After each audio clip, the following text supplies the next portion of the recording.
tune.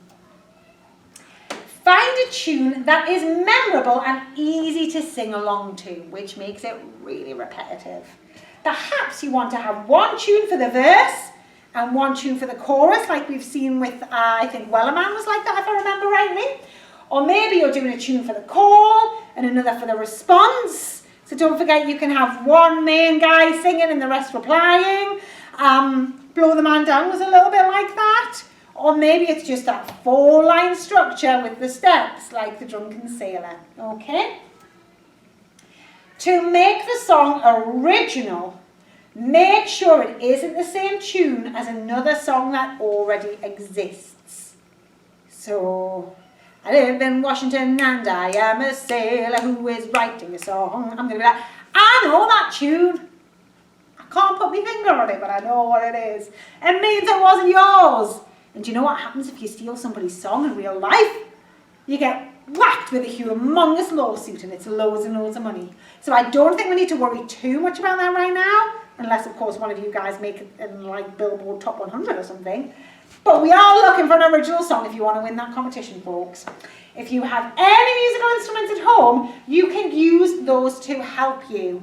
Maybe it helps, maybe it doesn't. For me personally, I would just keep singing it until, you know, I find something I like. If you are a keen guitarist, piano player, whatever, you can play along with notes and see what you like and what matches and what sounds good. Whatever you decide, the sign of a good tune is whether you are still singing it 3 hours later. So I guarantee I will be driving home tonight going, what will we do with the Drunken Sailor? Because it's just so catchy, I can't lose it. And of course it says good luck. So one of the final parts, hopefully, to your sea shanty, folks, what is that tune going to be? And next week we'll have a look at performing it on Tuesday. Well, we'll talk about what you need to think about when you're performing it. And then Thursday, it's the big day. I will talk no longer, so you have some time to find a catchy tune. I wish you all the very best of luck, friends. Thank you for joining me for another week, and I'll see you next Tuesday. Bye-bye.